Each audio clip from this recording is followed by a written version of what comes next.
Hi, everyone, and welcome to what is a very special episode of the Jason Vale podcast. Usually at this stage, of course, I'm asking, where you're listening to this, are you in the gym? Are you on an aeroplane? Are you traveling somewhere? Are you on a beach?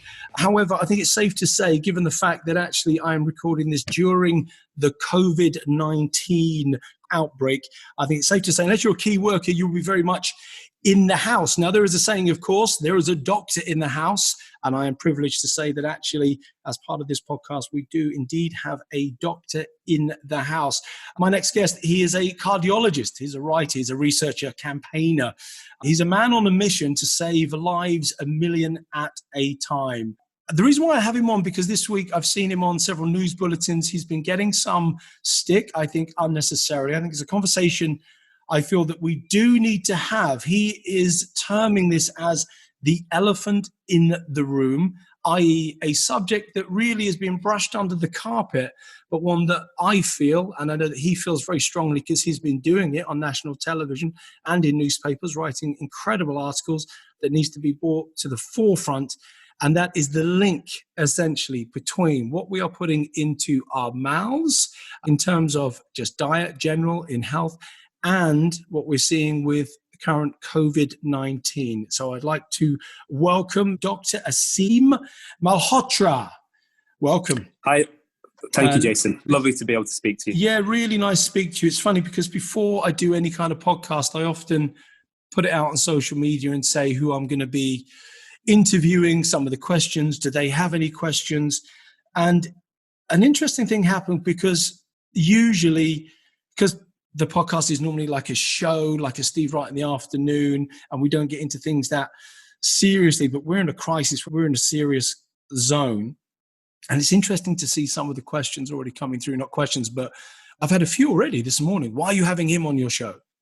I mean, this is an interesting thing. I mean, I followed your work for many, many years.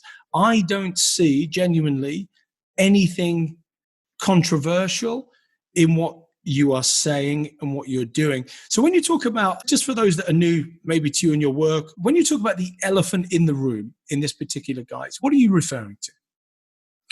The elephant in the room, Jason, in this regard is the fact that the mortality rates from COVID-19, clearly, we're all affected by this global pandemic right now, seem to be significantly higher in people with diet-related diseases, which include conditions like type 2 diabetes, high blood pressure, and heart disease, which is obviously my primary speciality. And that really is something that hasn't been discussed enough in the mainstream until certainly the last few days, which is, I'm pleased to have had an opportunity to highlight that message, because we really need to get on top of this issue, not just in the short term. We can talk about the science around how we can improve these risk factors very quickly, but also the fact we have collectively failed over a number of years, going well over a decade, in terms of tackling the biggest threat to our health globally, and certainly in the UK, which is obesity and its associated conditions.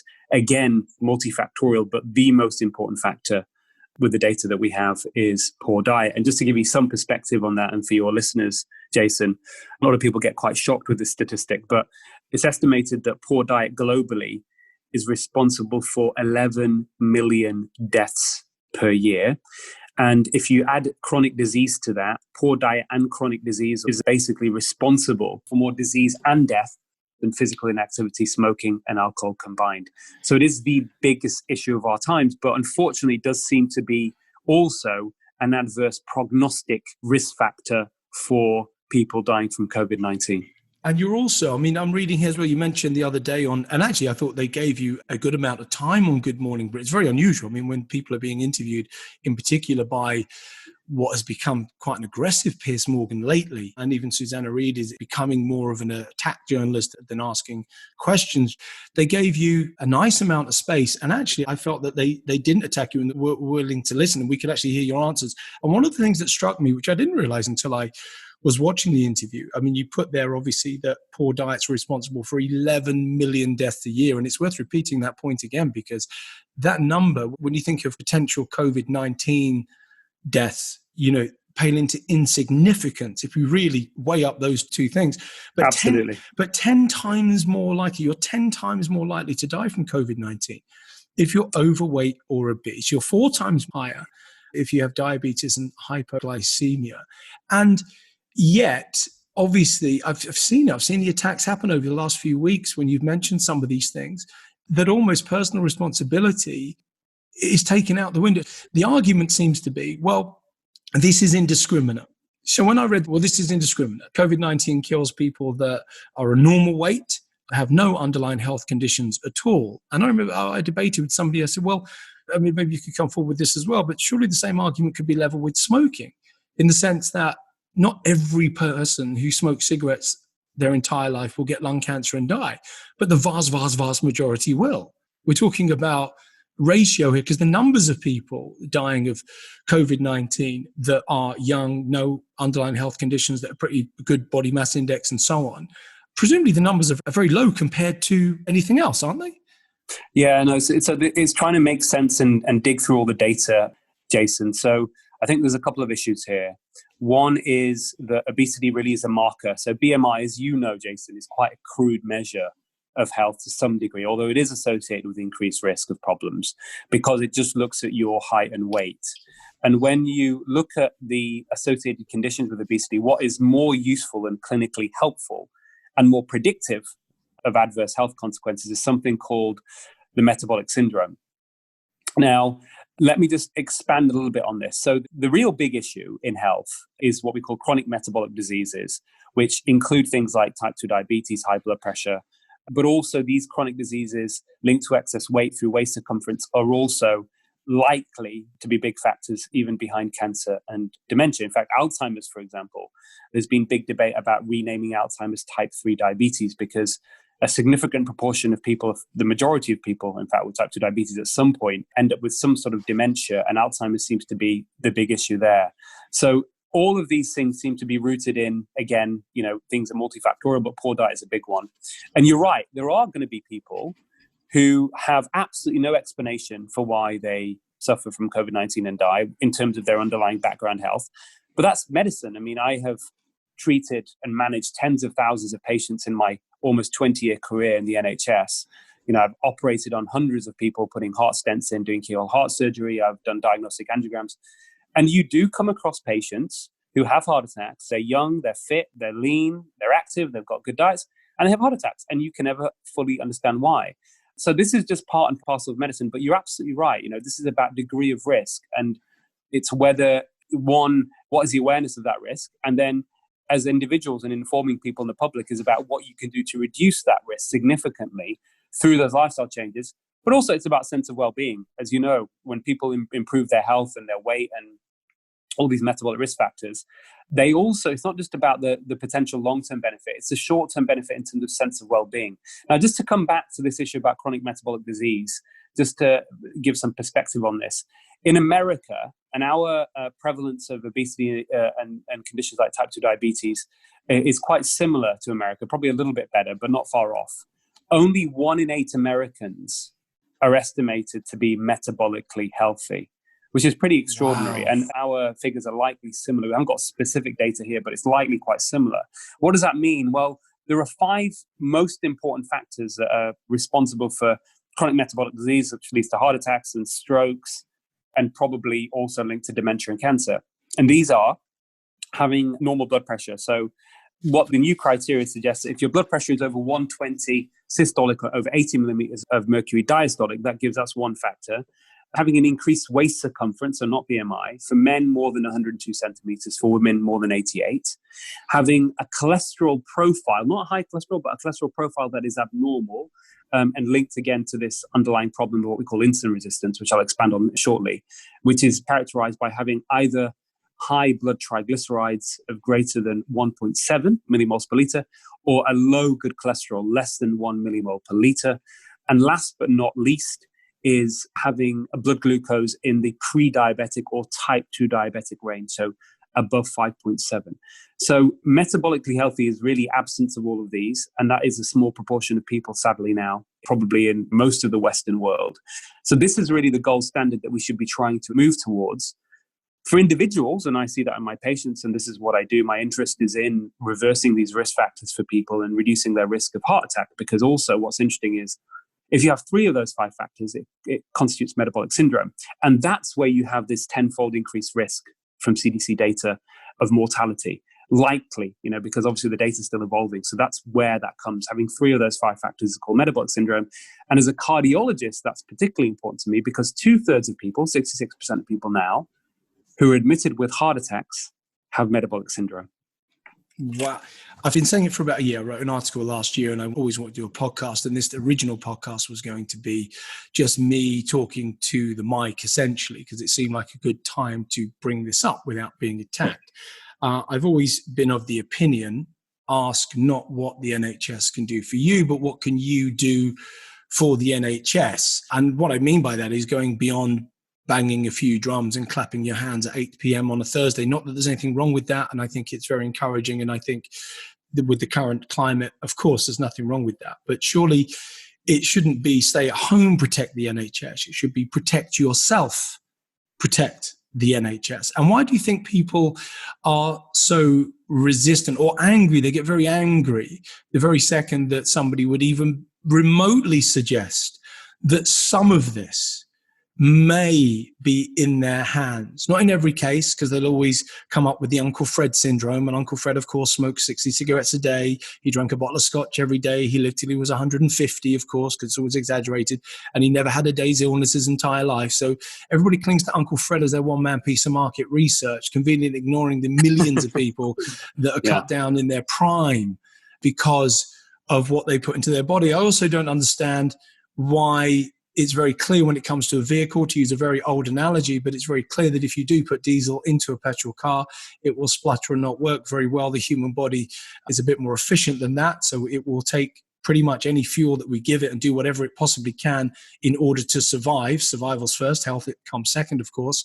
But inevitably, we will get symptoms of dis-ease, where we are at dis-ease with ourselves, and we will have some symptoms. But why do so many people, do you think, feel that actually it's not in their control? It doesn't matter what they eat. That's got nothing to do with it. It's all just hereditary. And actually, if there's an outside virus, there's nothing we can do about it. Why do you think they get so angry when even it's suggested? I think, Jason, to be honest, this is something I talk about in my lectures. We have an epidemic of misinformation. So we have an epidemic of misinformed doctors and misinformed patients. And this is rooted in a number of factors. So, just going to the roots of it, and I'll come back to the individual sort of attacks or people who feel very vulnerable and sort of hit back at people who are trying to make public noise, such as myself, about tackling this problem. There are 7 sins that contribute to this epidemic of misinformation. They are biased funding of research. So this is research that's funded because it's likely to be profitable, not beneficial for patients. Right. Biased reporting in medical journals, biased reporting in the media, biased patient pamphlets, and also it's because of an inability amongst doctors and the public sometimes to comprehend health statistics. So when you combine all of these together, they contribute to this epidemic of misinformation. So some of it is lack of knowledge, to answer your question specifically. Sure. As you said, because people, you're right, there are people out there that somehow have been led to believe that diet isn't that important. And therefore, they will be misinformed by a lot of stuff that is through marketing for vested interests that want to sell you something. And they shape their beliefs about their health around that. And, there's actually quite a lot of research and studies showing that, for example, people will buy foods based on the way they're marketed, not the nutritional value. So we've had this whole, as you know, over a number of years, a whole low-fat movement. And a lot of these foods that people were buying because they thought was healthy was actually loaded with lots and lots of sugar and would have an opposite effect on their health. So there's a lack of knowledge. I think there's also, understandably, a sensitivity amongst a lot of people who suffer with weight issues because it's so prevalent now, Jason. A quarter, well, in fact, 29% of UK adults are obese and 63% are overweight or obese. That's a massive group of the population. And this affects NHS staff as well.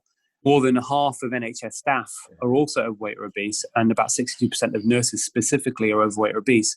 And that's because, and I've worked in this environment for a number of years, the food environment in hospitals is also pretty atrocious. So 3/4 of food purchased in hospitals is unhealthy. So the root of it is the food environment. And to actually tackle it, and I'm all for, giving people and empowering people so they can exercise personal responsibility. But the problem is when it comes to our behavior, we kind of how should I put it? We're swimming against the current, and that makes it harder. So even if people, and I see many of my patients dramatically improve their health, one of the concerns I have is sustainability of it, because the default option is still the unhealthy one. And they will end up potentially going back to the, if we don't sort the food environment out, it just makes it easier. They're going to relapse. So and until we sort that out, yeah. And there's twofold in that, I think. I mean, one is addiction. I studied addiction psychology way before I got involved in juicing. In fact, for another podcast, another time, is that I still to this day don't know how I became the juice guy. But anyway, that wasn't never meant to be. It was more about addiction psychology. And there's no question, of course, when we say, why do people get angry and fearful at the thought of having to change their diet in order to benefit themselves? It's fear, of course. All addiction is fear, the fear that they think that they can't enjoy themselves or cope with life in the same way without what they perceive to be a friend, crutch, or pleasure. So you've got addiction side, obviously laced within the refined fat, salt, and sugar, hitting the bliss point area. But then also, conversely, which has happened this week, which you've really highlighted and been attacked for, surprisingly, and I really didn't understand why you were attacked. Maybe they just didn't understand where you were coming from. Sorry, Jason, just expand on the attack bit. Is this just sort of social media trolls and stuff? I'm talking about silly. Yeah, I'm not talking about people. Actually, I mean, let's be fair here. When I say attacked, I am talking about the keyboard warrior idiots. And let's be honest. I mean, sure. The vast majority, social media trolls, basically. Yeah. Yeah, social media trolls. Sorry. Yeah, you're not actually. In fairness, you're not. No, it's a really important point you make, because there is a lot of that stuff that I've had to experience, and other people, in a similar space have done over the years. And some of it is just from people who are, how should I put it, unsavory characters is probably the politest way to describe them. And some of it is actually coming from the very vested interests that feel threatened in terms of their profits. And they will be funding people, some of them anonymous, some of them are, open scientists, but not declaring that they're getting money from, sugar industry, etc., who will then go on the attack against people like me with that message. Of course, because some of it's doctor. I mean, I've seen some doctors on social media equally quoting some of your stuff and chastising it in ways that are completely unfair and actually just completely unbalanced. And then you've got what I call the new Instagram experts, which most of the time I don't take a great deal of notice of. But one in particular is talking about ED, eating disorders, and the irony seems to be completely lost on this particular person, saying that you are encouraging eating disorders. In fact, you should be brought down because you're encouraging eating disorders, when the whole purpose, everything behind everything that you do, from what I've read your book as well and everything else, is the complete antithesis. It's to remove the eating disorders caused by essentially the chemicals that are being produced in food. And one of the examples this week, obviously, has been Krispy Kreme, donuts, and Domino's. So at the time of recording, in case people are listening to this years in the future, it's hard to imagine now. But, I am currently in Spain as I'm recording this. I think Dr. Aseem is in London. Are you in London as we're recording this? Yes, mate, I am. So London has been on semi-lockdown. We'll talk about lockdown in a second. In Spain, we've been on what I describe as real lockdown. There are various degrees of it. And I'll give you some example. We are now 7 weeks in to lockdown here in Spain. And only up until 2 days ago was I allowed to even take my child out for a walk. You could take your dog out for a walk, but you can't take a child out for a walk. Some of this doesn't make any sense at all. But anyway, that's something else. But I see in the UK, you've got Krispy Kreme. So we're, I think, 5 weeks in or 4 weeks in the UK into semi-lockdown. And of course, people are rightly so saying the NHS, their front workers, look what they're risking. But you've got companies like Krispy Kreme who, I mean, it's phenomenal marketing. It's very clever. And those that don't see through it, you wonder why they haven't seen through it. And they just thought it was a nice gesture. There's more focus on the NHS than ever in our history at the moment, which is slightly unfair because we should have always given them a clap every week anyway, before this. But we've got Krispy Kreme donuts. And it's on social media everywhere. It's the biggest advertisement. I'm doing it myself. I'm talking about them too. Well, I mean, I'm guilty of it now on this podcast. I'm giving them publicity. And then, of course, Domino's doing the same thing. Aren't we doing something nice by delivering? Now, you made a comment, along with people like Joanna Blytheman, who put herself on the forefront. And, she's put 15,000 donuts donated as a quote-unquote treat for NHS frontline workers, produced copious publicity that money could never buy. Smiling staff posed on Twitter holding up the boxes of these synthetic sugary confections. You said something similar in an article, which I actually agreed with, but then you've got the layperson going, come on, Come on, these people need a treat. A donut didn't kill anyone. But surely you can argue the same that one cigarette a day didn't kill anyone either. The point is, it's the addictive nature of these things and the fact that we're linking them to reward. I think that's the biggest bugbear that I have. But have you had some backlash from this? Jason. Well, it's interesting. So, I'm obviously a campaigner. I'm a public health advocate. For me, my primary motivation interest is to help as many people get healthy as possible through policy changes so that we can protect the NHS properly. I mean, this is what motivated my campaigning going back a decade, because I was experiencing all this chronic stress on the system and tried to get the roots of it all. So just for, listeners to understand, that's my primary motivation. But, having studied this in great detail, and being one of the first people, certainly in the UK, to highlight that there was a problem with our sugar consumption. And also at the time faced so many attacks at that point. A lot of people are saying, who's this guy saying excess sugar is bad for you, etc. He's a quack, etc. Now we've got policies involved, including sugar drinks tax. So things do evolve and people do change. But you're absolutely right, Jason. The analogy with tobacco is a very good one, because what many people won't know, and certainly people within the NHS, is that this was straight from the corporate playbook. I would call it dirty tricks playbook of big tobacco. So in the 30s and 40s, when more than half the population were smokers, adults. I mean, it's extraordinary to think about it now. More than half of people were smoking. You go everywhere, You were smoking on aeroplanes, in doctors' offices. When more than half people were smoking, and there were certain initial concerns about adverse health effects of smoking, Big Tobacco then, as part of their kind of PR campaign, managed to get doctors in the 50s on advertisements, because that would legitimize that these are fine. And companies like Krispy Kreme and Dominos are using that. Their companies there to make profit. But to be honest, there's no goodwill involved in my view at all. This is purely a marketing stunt. And by legitimizing, by getting NHS workers that are currently having a lot of attention at the moment, and understandably so, this is just, it's brilliant PR. Unfortunately, I can assure you, if, this is about empowering people with the knowledge, if those doctors and nurses were aware this is what's going on, they're being exploited in the middle of an obesity epidemic, and the fact that even NHS workers themselves have the same health problems. If they knew they were being deliberately exploited, I can promise you they would not be putting photographs up of them standing with Krispy Kremes. They might as well, as you said, go up there and say, look, we've got this packet of cigarettes, because you're right, one donut will not kill you, one cigarette will not kill you. But over time, we know that these foods are ultimately the root cause of the chronic disease epidemic, and we shouldn't associate them with health in any way, with hospitals. So, yeah, of course. And it's funny because you brought up cigarettes, and it's funny because you look back now at some of the adverts. I was a heavy smoker. I mean, I used to smoke 20, 40 cigarettes every single day. I mean, I grew up in the era where when you went round somebody's house, there was always these almost marble encased cigarette holders with these massive marble lighters that was always on the table, so that when you went round, you could just lift one up and everybody would offer them around.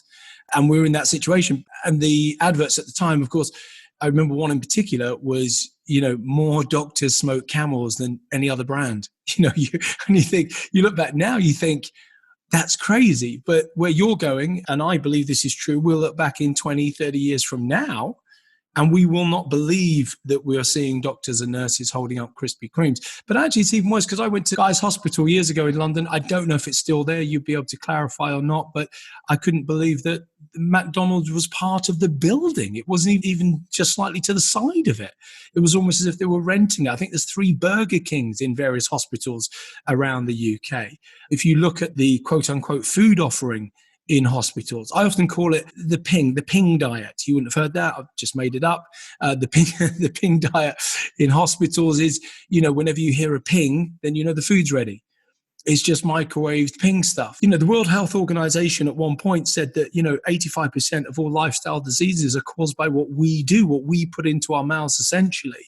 Sure. And yet at the same time, they wouldn't look at that as a cure either. I mean, changing your lifestyle might change a lifestyle disease. When it comes to lockdown, I just want to cover this base.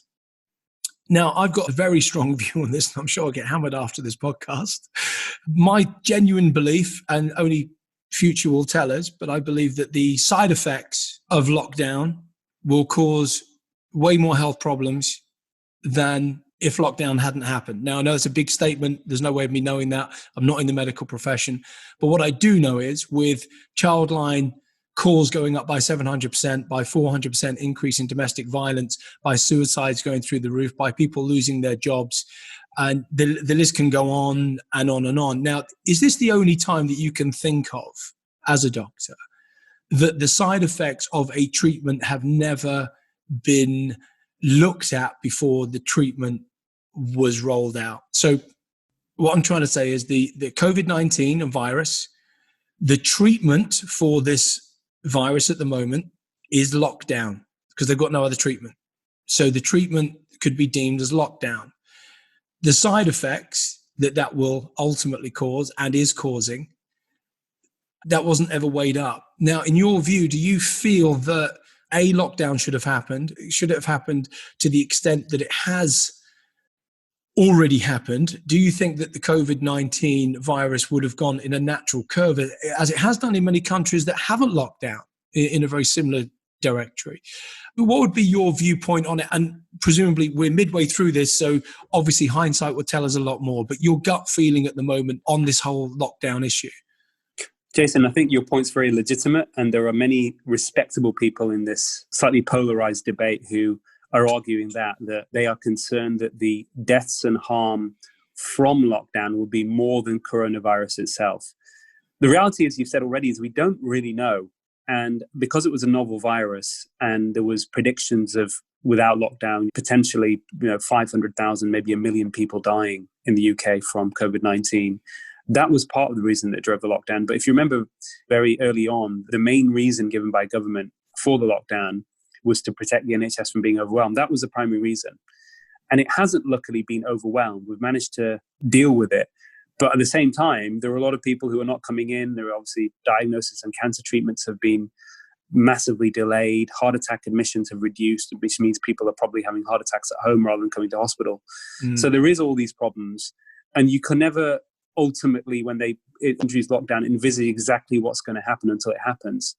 But it's a very difficult one. I don't think there's a definitive answer. And part of the reason for that, going with the lockdown approach, Jason, was the uncertainty about the true infection fatality rate. So actually, how deadly is this virus? And comparisons have been made to the flu.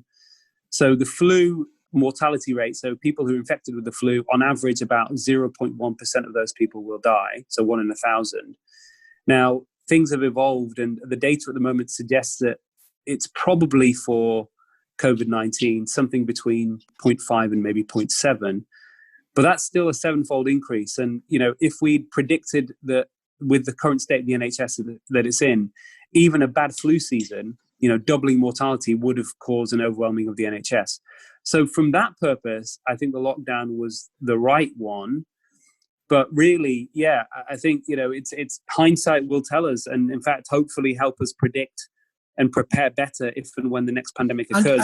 And also, because this is a brand new virus and a brand new pandemic, although various strains of COVID have been around, but this particular strain, of course, is brand new. Now, there are some things that are floating around that now some people in the medical profession, some professors and so on, are saying there is no evidence whatsoever it was a figure plugged out of thin air. What I'm talking about there is social distancing.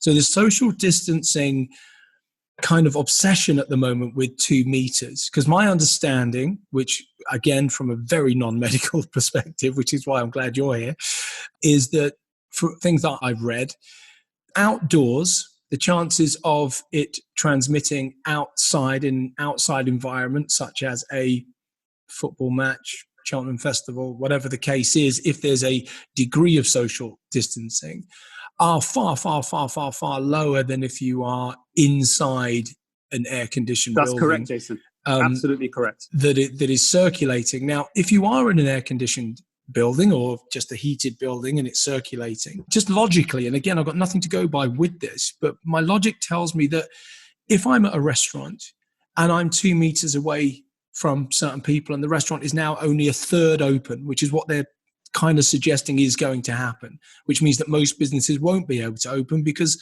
at a third open, you're not going to make any money and you're going to fold anyway. So that's not going to work. But if they do come in with this, you must be 2 meters away scenario from the tables. If it's in the air, which is what I gather it is, then if you're 4 meters away or 6 meters away, but you're in the same room and there's locked doors, isn't your chance of contracting it just as high as if you're next to them? I don't know. I genuinely don't know. Theoretically, Jason, but no, it would fall to the floor. So that the 2 meter rule is basically because if you cough or sneeze, data suggests at that point, around 2 meters is where that distance is a safe distance.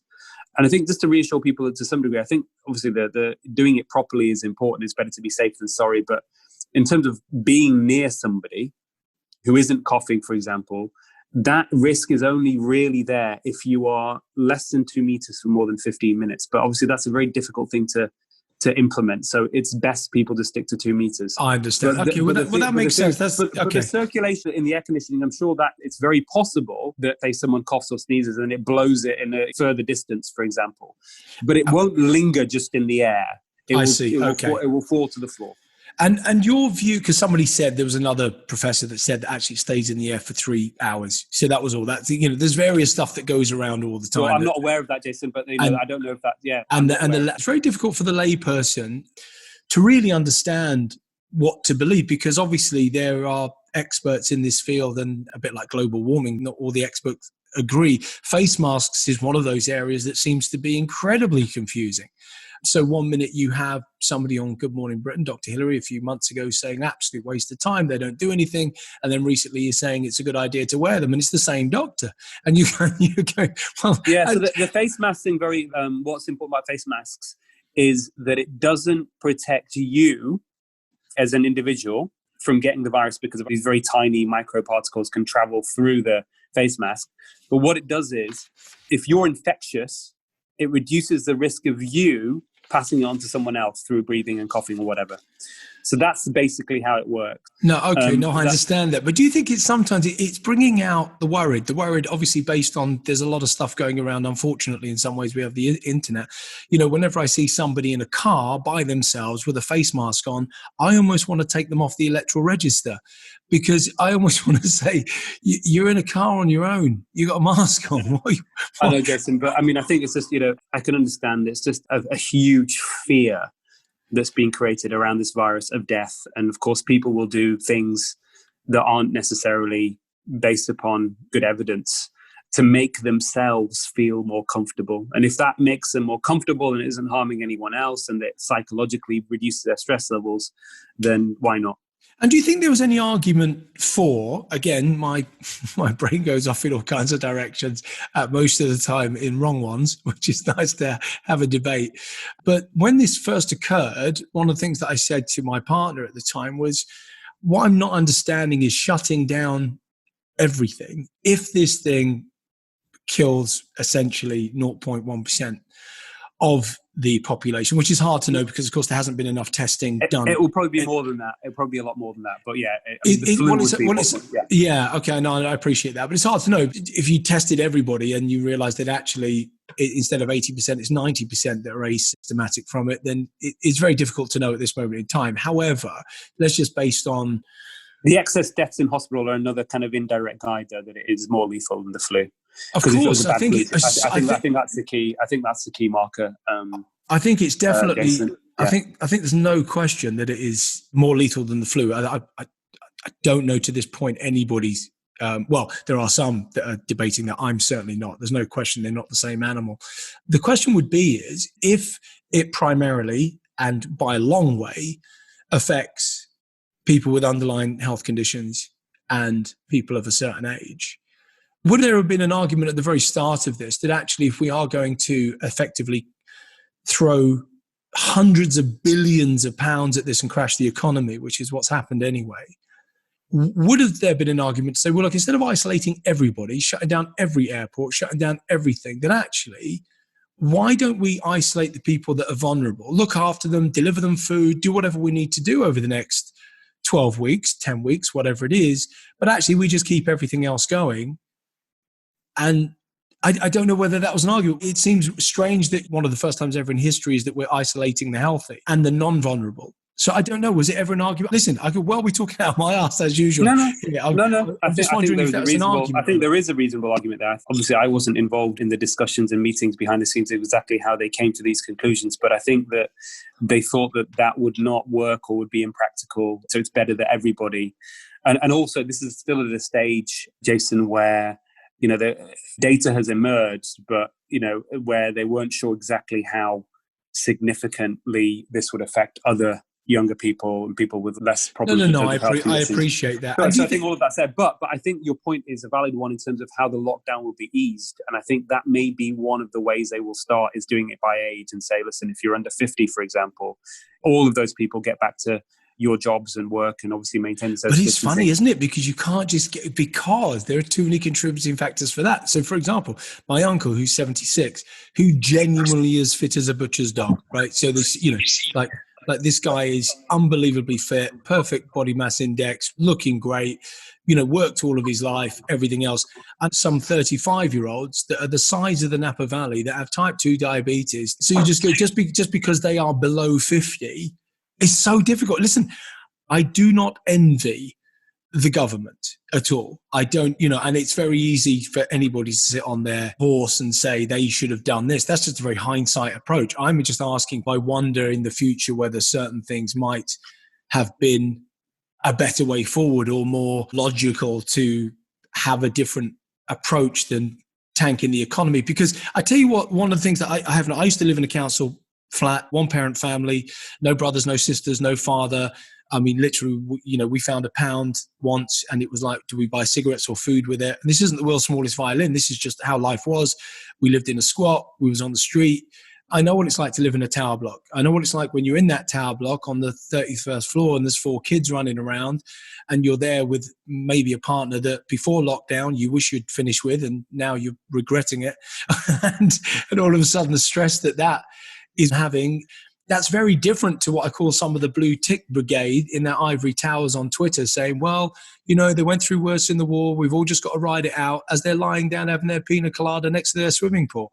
And I think it's very easy to have two different opinions on whether we need to come out of lockdown sooner rather than later. The ones that are losing their jobs, the ones that have suicide pacts, which happened only 2 days ago, a suicide pact that went wrong in the UK because it was the final straw, because in the end you couldn't see any future, the job had gone, this, that, and the other. So the argument of saving the economy versus saving lives, I think, is flawed because aren't they both saving lives? That's the whole point. It's just that how many lives do you save? Yeah, I agree, Jason. I think, again, we won't really be able to fully analyze the effects of this, even for maybe a few years, to see exactly. And also, final one. What do you think of this? Because I thought of this as well. When it comes to normal medical drugs, I understand there's a level of collateral damage that is widely accepted in your profession. Would you agree with that?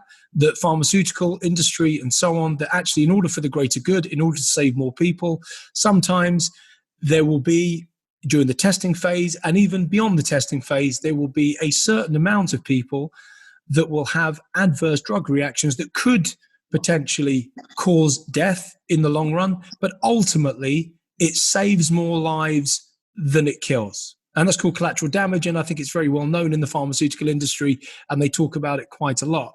When it came to COVID-19, the mere suggestion that Boris once had, because he was trying to model the Swedish model at the time, and then did a complete U-turn on it, but he alluded to on This Morning television once, talking about herd immunity, which now seems to be a very dirty term, but he was talking about herd immunity, and he was alluding to the point that actually, without saying it, there may be an element of collateral damage, but ultimately, 70% of these people are going to die this year anyway. So if we have herd immunity, maybe this is the way forward. And of course, he got absolutely attacked for it. But when it comes to pharmaceutical drugs, it seems to be very well accepted. Nobody seems to question it.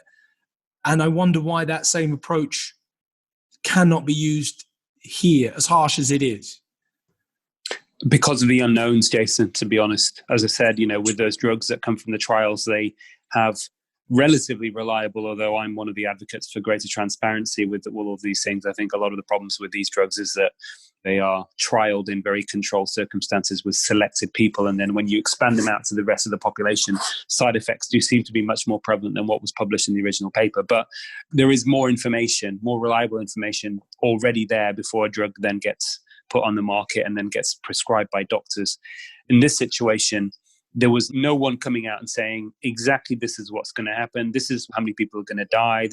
There was none of that. It made sense, but there was no precision. And then it's about balancing it. Do we take the risk that 500,000 or 1 million people may die from a novel virus that is killing 1 in 3 people who get hospitalized with it?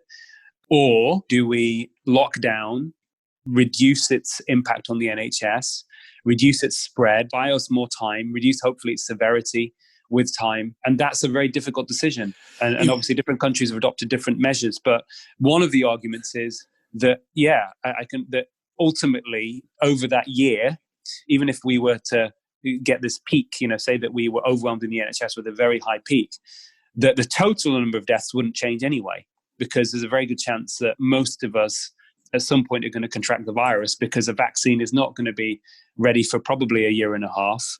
So that's another argument that has been made, but these are ethical discussions. And it'd be interesting to see, won't it? No, I take on all your points and they're incredibly valid. And it'd be interesting to see here in Spain, for argument's sake, where they have fully locked down. I mean, you can't go out. I mean, it's like, I'm right next to the ocean here. I'm not allowed in it. Not that COVID-19 lives in the sea, but still, never mind, there's some logic that I can't get my head around. But the point is they've locked down to such an extent that there would be, I would argue, there'd be no degree whatsoever of herd immunity or whatever you want to call it.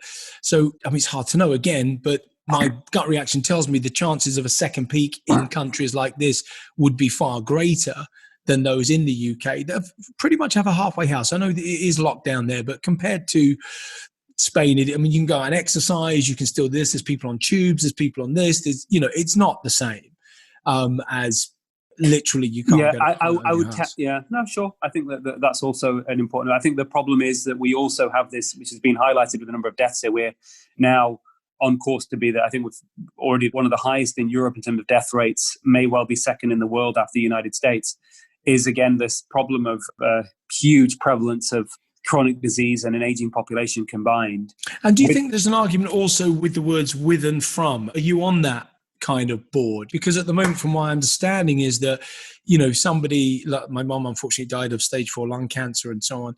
So she, in argument's sake, if she was around at this moment in time and she was nearing the end, essentially if she'd gone into hospital, and chances of getting COVID-19 in hospital are probably far greater than anywhere else at the moment. And there was a little trace within her system. My understanding is, no matter whether it was a slight contributing factor or it just happens to be in the bloodstream or it's a major factor, it just goes down as a COVID death, period. Some reporting has suggested that, Jason, but having worked and written out, God knows, lots of death certificates myself and been involved in people who have been ill, you have to make a clinical judgment about what the primary cause of death is. And it's sometimes not easy to do that. I take your point that you just said. I don't know how people in your profession constantly have to make so many different decisions all the time off the cuff and then go and see someone else. So do you think it's very unfair sometimes, including the government's in an equal position, that when you've got someone at the moment like Piers Morgan or whoever who are absolutely chastising and attacking the government and literally saying they've got blood on their hands and so on, do you think that's fair when it comes to a new virus, when actually everybody's just trying to move with it and do whatever they can as best at the time? Yeah, I think there's a lot of questions being asked about the government, though. It's not just about the lockdown. It was one, the U-turn, probably many deaths could have been prevented if there was a lockdown that was introduced earlier. But there's also issues about, I think more importantly, lack of testing and PPE, because another issue with this, Jason, is that one of the reasons the lockdown is being extended, etc., is because we haven't had the adequate testing where you can isolate and therefore manage the situation much better. And then frontline healthcare staff haven't had their personal protective equipment, which probably would have protected many people from succumbing to the illness and dying. So these are sort of some of the other major issues, which I think Piers Morgan has done very well. But would you equally say, because it's very easy in your armchair studio to run a country from there, and I know I run a very small business. You start putting that out to the size of the NHS and everything else. So time, as always, is not on our side. And I could talk to you for hours and hours and hours, and I'm hoping you'll come back for a second wave of a podcast away from lockdown, just to talk in more general terms, because it isn't just now about ask not what the NHS can do for you, but what you can do for the NHS. I saw what you did with politicians like Tom Watson, but that's just the start of it. I'm fascinated by your book as well that you've written. I want to talk all about that. Those that don't know, The Poppy Diet, which I think is a fascinating read.